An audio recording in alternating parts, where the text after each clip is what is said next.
చీర కళ్ళ కాటుక ఎర్ర బొట్టు తెల్ల చీర కళ్ళ కాటుక ఎర్ర బొట్టు పెట్టుకుని వచ్చింది కృష్ణమ్మ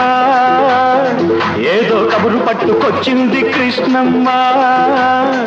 ఆ కబురేమిటమ్మా ఈ పరుగెందుకమ్మా ఆ కబురేమిటమ్మా ఈ పరుగెందుకమ్మా